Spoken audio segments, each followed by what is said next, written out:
What is up, team? It's your boy Sledge from the SledgeInc team, back with another reaction video. And today, we gonna be reacting to Anthony Venture's video that he made today titled, New Chase Sapphire Reserve Card is Worse Than I Thought. And I wanna give a huge shout out to Anthony for making this video and doing the research so that I didn't have to. Now I queued up the video, I cut into a few seconds because I wanted to start right until we got into the information, and we're gonna go ahead and jump right into the reactions right now. Let's get to it. Meet the new Chase Sapphire Reserve Card, coming June 23rd, 2025. And we're going to talk through all of the things that it's actually been updated and all the new credits and benefits that we have and how it's stacked up against.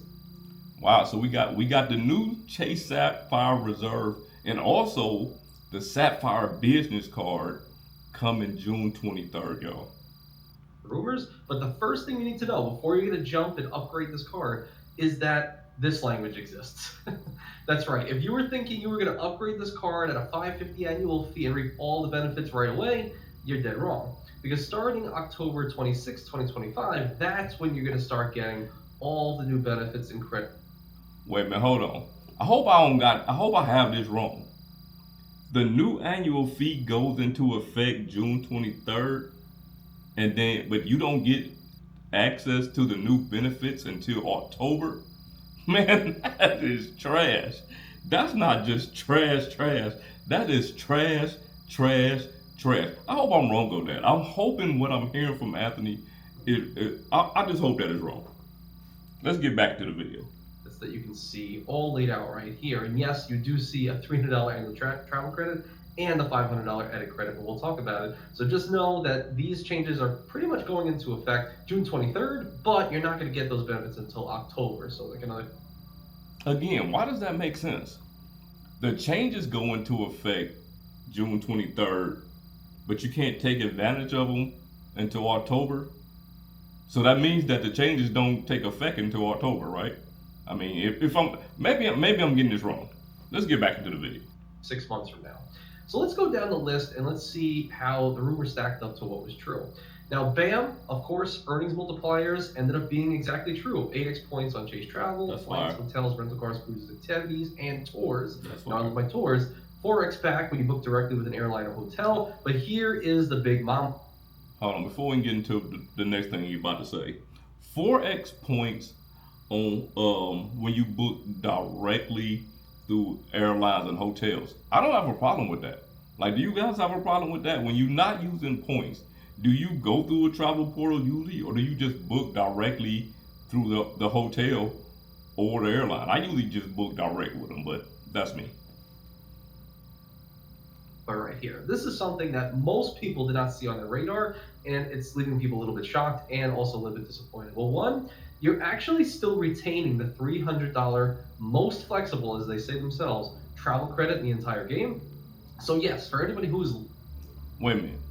I thought Capital One said that they had the most flexible, easiest to use travel credit. So is it Chase or is it Capital One? Y'all let me know down in the comment section. Love that credit. Before, it still actually exists, but they've now introduced a new credit, that being $500 for the edit. And this is going to be in increments of $250 every 6 months. If you want to know exactly what edit is, just think Amex's FHR, where they have these swath of properties that give you high-end luxury experiences. So you go through the port. Wait, I mean, this is off topic, but did he say a swath of hotels? Anthony, my guy. So you book them and you get these kind of benefits like this, where you go to the hotel, you can usually get some early check-in, hopefully late check-out, room upgrades, but you get daily breakfast for two in the amount of around $60 to $80 per day of your stay, and a $100 property credit, experience credit used at the spa, the on-site restaurant, all these different things, pay for your meal with this said credit. But with this credit, like I said, it's $250 every 6 months, and is following a similar path to Amex, where it's going to be January to June 30th and then July 1st. That's actually better than the FHR credit if you think about it, because the FHR credit you only get once a year. You don't get it twice a year. So having $500 is a lot better than what you're getting with Amex right now. December 30th, the 31st, whatever the actual dates are. But the only problem with this is, if we go down a little bit here, is that the $500 credit for the edit is requiring a 2-night Hey man, minimum. they gotta get you. That's what we. You know what? I'm gonna go back to a previous video that I made and a previous live that I made. When you start talking about the American Express Platinum card, the Chase Sapphire Reserve, mainly those two cards, right? Those cards are made for people who are going to spend money. They're made for people who are going to spend money. Now, granted, regular everyday people like myself, like Anthony Venture, and like you, we have access to these cards. We get these cards, but these cards are not. They don't target us when they make these cards.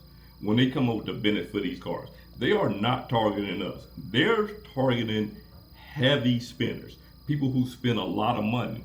So getting $250 off of a 2-night stay, even if that hotel is a luxury hotel, which is going to be rather expensive, right? It's going to be rather expensive. Getting $250 off is going to be good for a lot of people who aren't trying to budget or get every dime back from a credit card, because those people who are trying to get every dime back from a credit card is not the target audience for that credit card that Chase or American Express or anybody makes like that. What I hear, because that's exactly what the Amex Platinum has when you factor out the Fine Hotels and Resorts program. They have that $200 credit on the Platinum for the hotel collection that also has a 2-night minimum, and that's why nobody uses the program. So this is 50. He is not wrong. I don't know one person who has ever used the hotel collection credit just on the strength that you have to stay the 2 nights. But pretty much, MasterCard, Visa, those guys, they have these same type of programs where you don't get anything back. Yes, you get early check-in. Yes, you get late checkout. Yes, you get the free breakfast and those things, but you don't get anything back. At least with this program, even though you're required to stay 2 nights, you get the $250 back. Would I do it? Probably not. You know what I mean? Like, probably not. Have I paid to stay in luxury hotels before I was in the credit card game and stayed more than one day? Absolutely. But now that I'm in the credit card game, I probably wouldn't take advantage of this benefit, because I'm feeling like I'm spending more money than I would normally spend on a hotel at this point in my life. Dollars more than the Platinum card, but you're essentially going through a 2-night minimum, which also, one thing I wanted to mention, which in my mind, this is kind of how I broke it down in the Discord. You can see it right here. I said, I still think it's largely powerful though. I mean, if you could supplement the $300 for a 2-night minimum, meaning, is it possible to use that $300 travel credit and stack that with the $250 every 6 months edit credit? I'm not necessarily sure if that's true, but if that is true, and it's probably not, let's be honest, but if that's true, then you get a $550 credit back immediately for a 2-night stay. Right. You're also going to be getting a $100 experience credit and about $120 and $160 in breakfast for the 2 nights that you're booking. But the only issue with this is something that Calby noted, is that it looks like the edit collection, based on this guy-led pod, is usually a little bit uppriced. It's a little bit more pricey. You know what? If what Anthony just brought up about being able to use that hotel credit along with the edit credit, if you're able to do that, yes, this will be a very powerful credit. And yeah, then it will be something that more people take advantage of. But as Anthony said, I highly doubt it.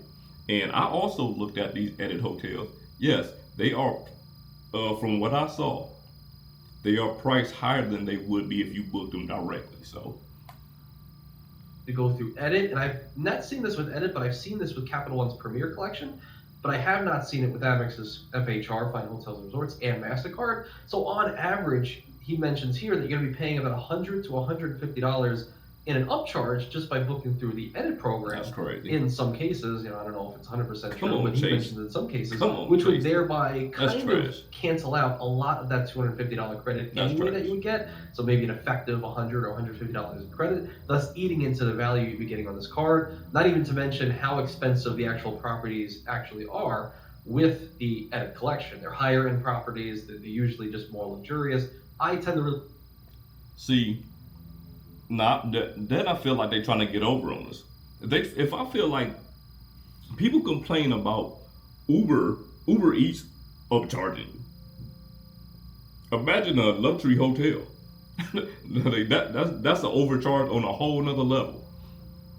love them, and that's why I really was excited for this credit. But the fact that it's not a 1 night minimum, the fact that it's a 2 night minimum, severely does hurt the value, I would say, of this credit, because minimum, you're basically bottom of the barrel finding a hotel stay, unless it's in Vegas, around $200 per night. So immediately, just to be forced to use this credit, you're gonna have to pay about $150, maybe $200 out of pocket for the additional stay that you may not normally need. If you do, then great. Okay, you just supplemented a stay and you're doing this anyway.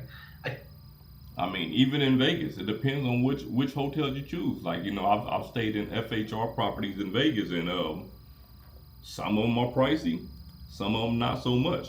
But at this point in time, it's hard to find a hotel for $250 when you start talking about a luxury hotel. Even in Vegas, I've been to Vegas a million times, right? So I remember back in the day when you can fly to Vegas and stay in Vegas for little or nothing, but those times have definitely changed. Still think it is one of the most powerful credits that is on this card, and I definitely think that there is a world where this makes sense. But is it a full $500 in credits? Maybe, maybe. I mean, I still love my $100 experience credit, $60 in breakfast, but not as robust as I once thought. So that's why I'm a little bit less excited for this card based on that. So that's not, I don't want to see that. If we scroll up all the way to travel, you can see there is a points boost right here. I'm sorry, I actually skipped over this. But with a points boost, your all points are worth up to 2x more on thousands of both top booked hotels, including the edit and flights with select airlines through Chase Travel. So this is pretty interesting, but just know it looks like they got rid of the 1.5x boost. That's what I was just about to say that. It looks like that 1.5x boost that everybody was saying that's why they love the CSR for is gone. You're only getting 2x on select things now instead of getting that 1.5 on everything. Through the portal, which I know is going to hurt a ton of people. But they mentioned your points are worth up to 2x on thousands of top hotels. And here's one, as an example. And then premium cabin airfare. So your points are worth up to 2x on premium cabin tickets on select airlines. However, if you're really in this game, you're not necessarily doing that often unless you're just fully a domestic traveler. Most of the time, we're taking our Chase points, transferring them out, and getting way better flights and way better value. But I can understand for someone who's booking premium tickets. But yeah, back to what I said earlier. The card is catered to people who are spending a decent amount of money on travel. It's a travel card. It's what they call a luxury travel card. This card is catered to people who spend a decent amount on travel. So they're not catering to the person who's trying to nickel and dime points to get a business class flight. You know what I mean? I just don't think most people were doing premium tickets through the portal. I think most people were doing economy domestic, but you guys can change my mind on that below. But if we go down a little bit more and we look towards some other things, we actually have some stats. And before we move on, Anthony's right. Most people are probably booking economy flights, but the thing is, those people are not who this card is catered to. Some people are wondering, are we finally going to get some sort of a hotel status? Well, yes, actually the IHG One Rewards Platinum Elite status. Now, a lot of people have noted, I believe Sledge and a few others have noted that this status is actually not that bad. And they actually do get treated very, very well with high-end status with IHG, and even I think is below Platinum as well. So I don't have any first-hand experience with that. I'd love to hear your thoughts down below for IHG specifically, but anecdotally I hear that it can be.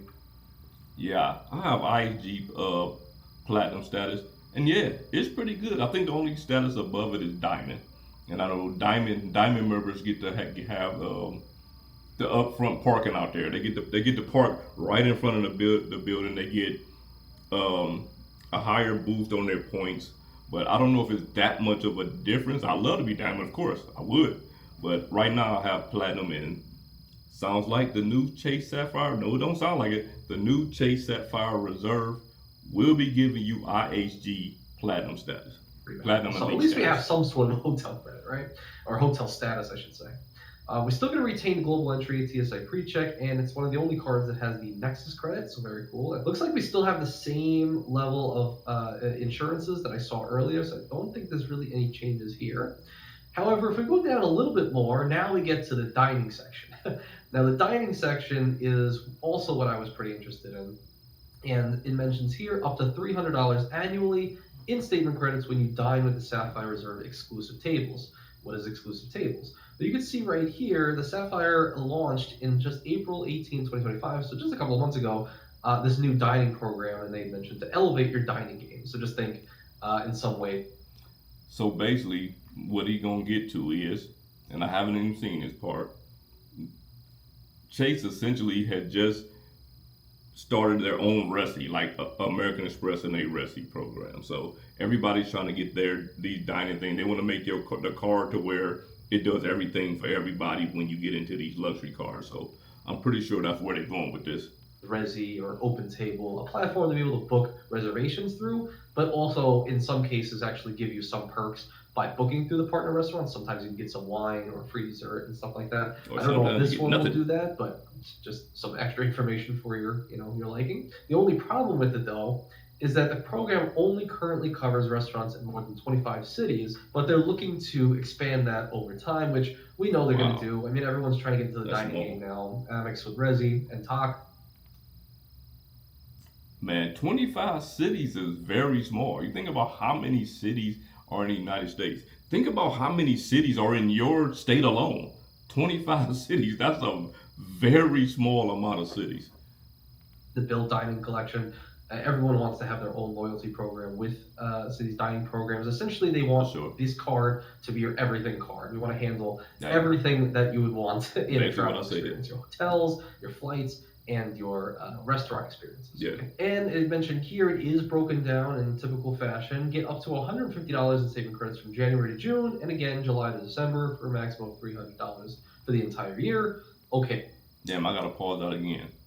Getting $300 and you're getting 150 and 150. That's not bad, man. Like, that is not bad. And American Express already said that they're gonna refresh the platinum card. American Express, please take note. Get out of these monthly credits with this $10 a month credits and things like that. Even if the credit's only $120, give us 60 and 60. Stop giving us this $10, $15 a month crap. Cool. So $150 every 6 months, really not that bad. It's just where you're gonna find one. Where you're gonna find a restaurant that qualifies. I agree. And how quickly will they start expanding? It looks like they have 275 dining spots across the US. So hopefully that expands to thousands and thousands very, very soon. You can see go through Open Table. Okay, nice. Let's keep on moving down to experiences. So again, they want the card to be everything that you encompass in life. One card to rule your life. This is one that I really don't have any personal thoughts on this, so I'll just mention. You guys can let me know Apple down TV. below. Apple TV Plus and Apple Music worth $250 annually. I know Calvi is going to talk through exactly why he thinks this is valuable. Some people do. I don't necessarily see the benefit for me, but just know you'll get complimentary subscriptions to Apple TV and Apple Music through June 22nd, 2027, value of $250. Just make sure, I won't say make sure, but remember, you can get Apple TV. If you look for it, a lot of times you can get it free for 3 months. So even without the Chase card, without the Chase Sapphire Reserve, a lot of times you can find Apple TV for the low. It's actually one of the cheapest streaming services to begin with. So annually, and so that's what you get with that. You're going to be getting 420, good number, with DoorDash, up to 300 annually in monthly DoorDash promos, $25 every single month to spend on DoorDash, includes $5 promo like we had in the past, two $10 promos with like the original reserve. Okay, so cool. You're also going to be getting a complimentary DashPad membership worth $120 annually, that's going to be all the way through 2027, so pretty cool. Lyft, interesting. Most people didn't really think about this, but I couldn't pause it. Most for the people who like me who get food delivery from time to time, that the Dash Pass with a $25 monthly credit is not bad at all. I'm actually looking at this now. get access to up to $10 in monthly in-app credits, up to $120 annually. I think that could be pretty beneficial as I'm traveling a little bit more, always taking Ubers, always taking Lyfts. I gotta read this. You already earn 1x points on all purchases, but with Lyft you'll receive an extra 4x bonus points on eligibility. Lyft rides through September 27th. What gives me pause about this is that it says get access to up to $10 in monthly app credits, up to $120 annually. What does that mean? Like, what does up to mean? So I don't. Yeah, that one gives me pause right there. If I can supplement that a little bit, sure. Is it something I'm going to be using, year round? No, definitely not. Peloton is here to stay, baby. 120. I would have to use the Lyft credit. I use rideshare, so I would have to use the Lyft credit. But that up to language actually gives me pause about that. The Peloton, I can already skip that. Annual statement credit towards Peloton memberships. Okay, we'll skip through that. Thank you. StubHub. Now, this is one that I was actually fairly interested in. So $300 in annual credits, and I think most people didn't think that this was interesting, but I'll show you why it is for me. So beginning June 23rd, 2025, get up to $300 in annual statement credits, $150 every 6 months. So again, January to June 30th, July to December 31st in true Amex fashion. Now, as far as StubHub is concerned, I wanted to look through and actually show some examples of something that my wife and I might actually do. So StubHub we've used, and we've used other platforms and stuff like this, just to book concerts, usually like one per year. We either do that or we'll go to a comedy show a couple times a year, something like that. We'll at least have like 2 things that we're going to every single year. So I was just scrolling down in my area of Greenville, South Carolina, and I was looking, I was like, okay, maybe we want to go see Billie Eilish. It's at the Spectrum Center, that's the downtown area. It's on October 19th, so a little bit of time away, 6 months from now, something like that. So this is just theoretical. So let's see, we want to buy 2 tickets, we're going to be seated together. And I can see right here, the cheapest ticket right here is $200 and includes the fees for each. So this is $400 total for my wife and I to sit together. Now, one thing that I was thinking that might be interesting, and I was talking to Calby about this yesterday, is that obviously this credit alone gives you $150 every 6 months, but technically you could just wait until like June, closer to the end of June. Wait and see if there's anything coming around over the horizon over the next few months, something like that. Always trying to get over. Book and go see Billie Eilish. Do 1 ticket alone, right? Pay that $200, get $150 back via this credit, and then wait a day until July 1st comes. Get your other $150 credit, and then book an additional seat and pray that that seat does not get taken. Man, you playing with fire, man. Listen, you getting $150 off 2 tickets. If you go get 2 tickets, just buy the 2 tickets to get the $150 off. Just buy the 2 tickets to get the $150 off. I think this is actually a good credit. And when I saw the rumors about this credit being on there, this is one of the credits that I praised from Chase, because $150 off of tickets, to me, that's pretty good. Like, that is pretty good. And even if you're going with 2 people, that's $150 less than you would have paid if you didn't have that credit. So this way you 2 can sit together. I'm being a little bit facetious, but if you have this card, you have that benefit, that's exactly how I would do it. I would 100% book a comedy show, and we've booked many shows. I actually saw Willie Nelson, I've seen Bob Dylan. Do StubHub have comedy shows on there? I thought it was more like concerts and sporting events. I've never seen a comedy show being booked through StubHub, but it's not like I'll be getting tickets through StubHub all like that. I have used them, but I use a whole bunch of different ways of getting things. So usually most of the comedians I see, they're not like in a big arena or anything. They're at an improv. They at a smaller venue that they can sell out. So for under $100 each, and we've seen Lumineers for about $150. So we've seen a good amount of people. A couple comedy shows around $100, $150 each. So you can get and hit that price point. So I actually don't fully discount this like most people do. I think most people discount it, but I think if you really think about it, I think you can make it work. at least for me. I wouldn't discount it. I actually think it's a good credit.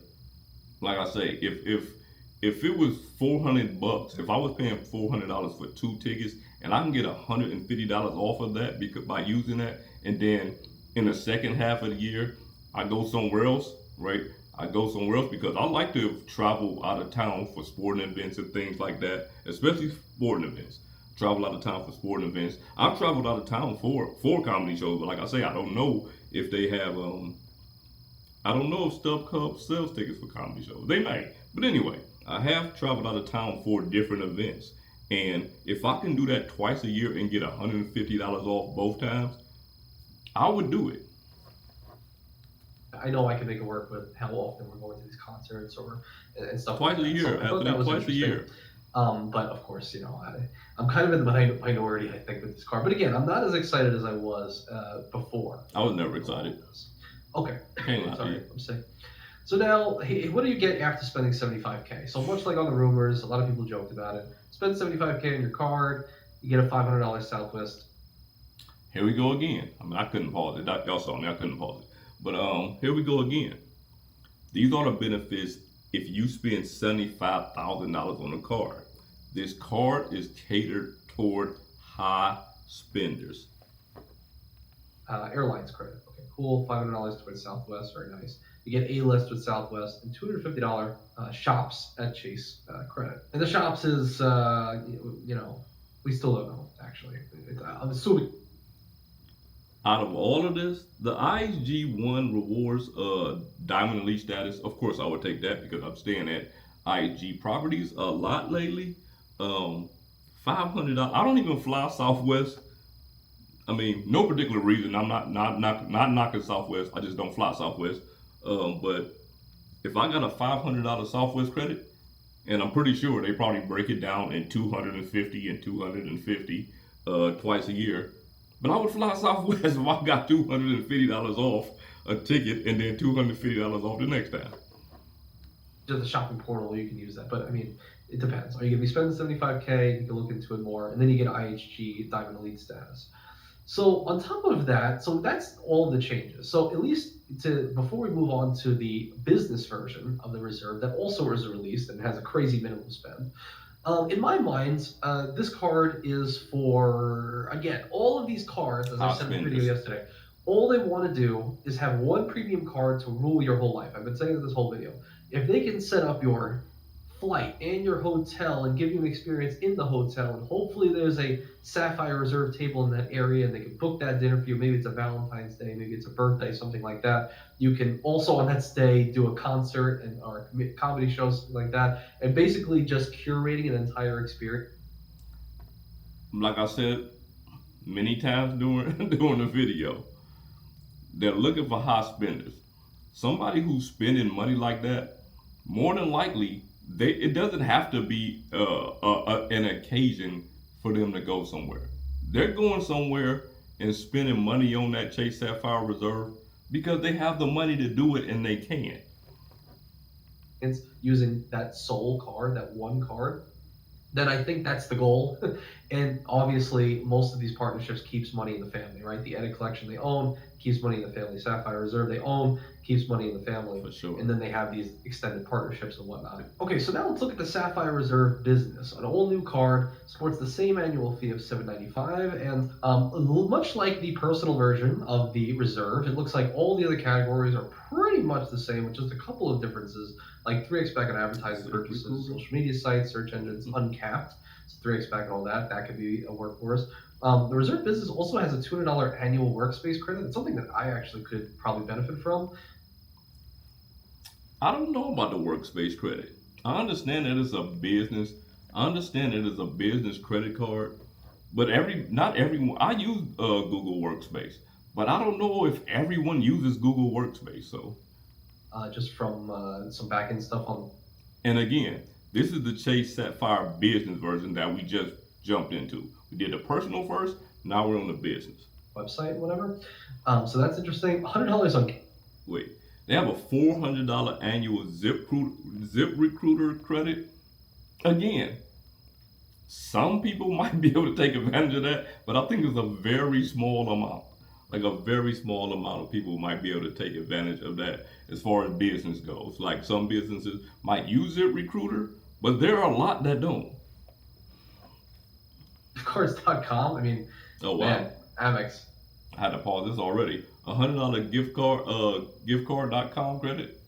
That's not bad. You know, take notes on the gift card, man. Anyway, and pretty much all of the same benefits. Still get $300 travel credit, $500 edit, $400 ZipRecruiter. I'm not sure how interesting that is. Like, people let me know down below. So really, all in all, what are your thoughts on all of this? For me, I'm not as excited as I was just 24 hours ago when this. All right, what about y'all? Are y'all excited about this card? I never really was. I still think it's a better card today than it was yesterday. I think the Chase Sapphire Reserve is a better card today than it was yesterday, but I'm not really excited about the Chase Sapphire Reserve. Um, is it a good card? It could be for you. Is the business a good? Is the Chase Sapphire Reserve business card a good card? It could be a good business card for you, but you would have to let yourself know if you can take advantage of these credits, or are you a high earner where these credits don't really matter as much, and you're the target audience for Chase because they are targeting high spenders for this card.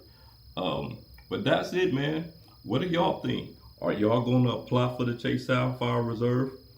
Did you upgrade? Did you already upgrade thinking that you were gonna get the perks and benefits of the Chase Sapphire Reserve card? Man, let me know. Drop it down in the comment section. But if you like this content or was just entertained, hit that thumbs up, share this video, but most importantly, drop a salute emoji in the comment section. And remember, the separation is in the preparation. It's your boy Sledge. Salute.